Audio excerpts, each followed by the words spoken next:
menjelaskan materi tentang Helenisme. Sebelum itu kami ingin memperkenalkan nama lengkap kami terlebih dahulu. Perkenalkan, nama lengkap saya Merlin Bria. Saya Umringan Samjaraka. Saya Wandi. Baik, saya akan menjelaskan tentang latar belakang terbentuknya Helenisme.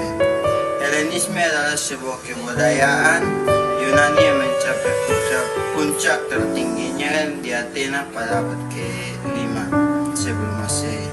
Helenis terbentuk dari keberadaan Alexander Agung yang mendirikan suatu kerajaan besar yang meliputi kawasan Yunani dan sebagian kerajaan timur. Kerajaan tersebut terdiri dari banyak kota yang juga mempunyai kebudayaan berbeda di masing-masing kotanya.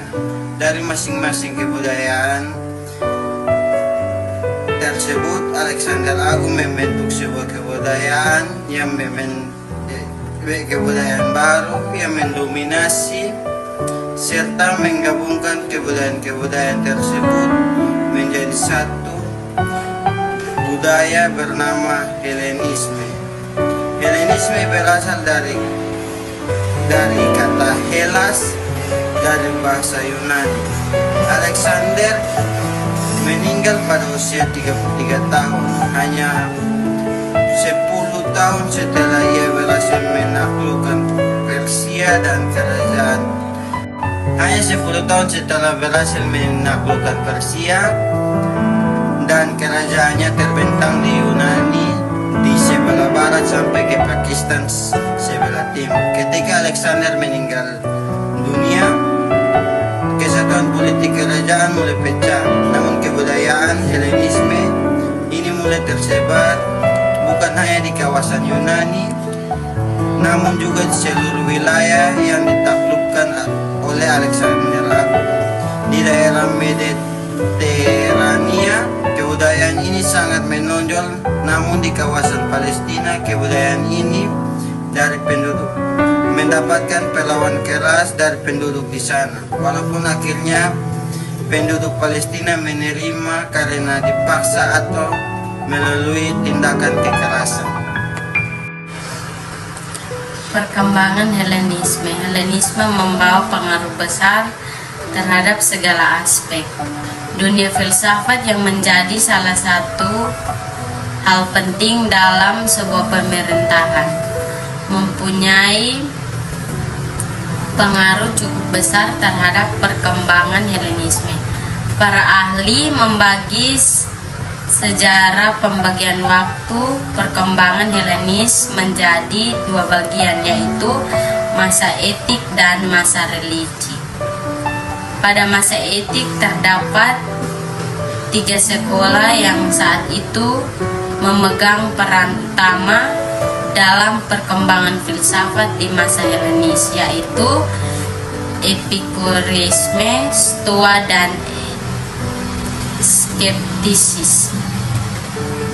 Epikureisme berasal dari kata Epikuros, salah satu seorang filsuf yang mengatakan paham ateis. Epikuros mendirikan sekolah filsafat. Ajaran-ajaran Helenisme lainnya yang sangat berpengaruh terhadap Perjanjian Baru dalam penyebaran Injil atau ajaran Kristen, yaitu yang pertama, adanya pemahaman bahwa Raja merupakan wakil Tuhan di dunia.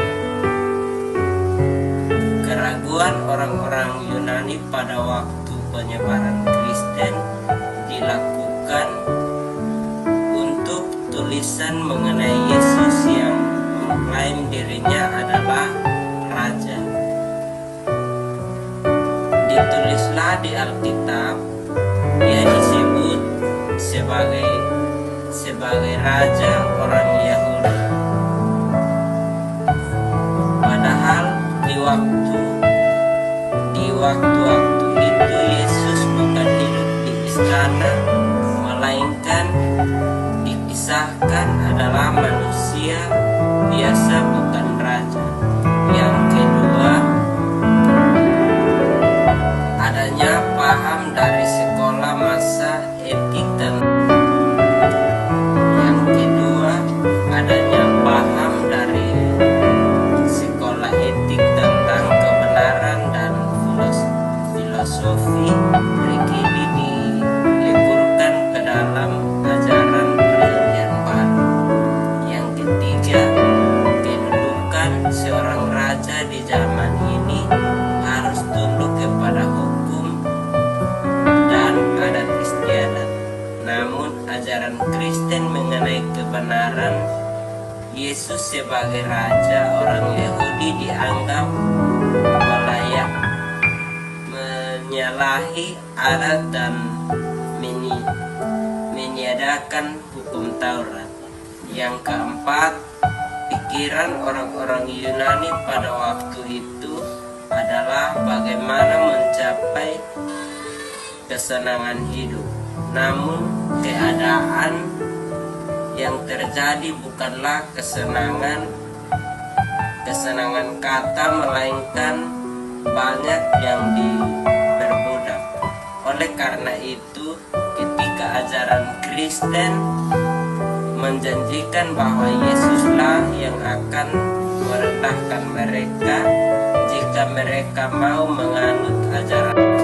Pengaruh Helenisme dalam Perjanjian Baru.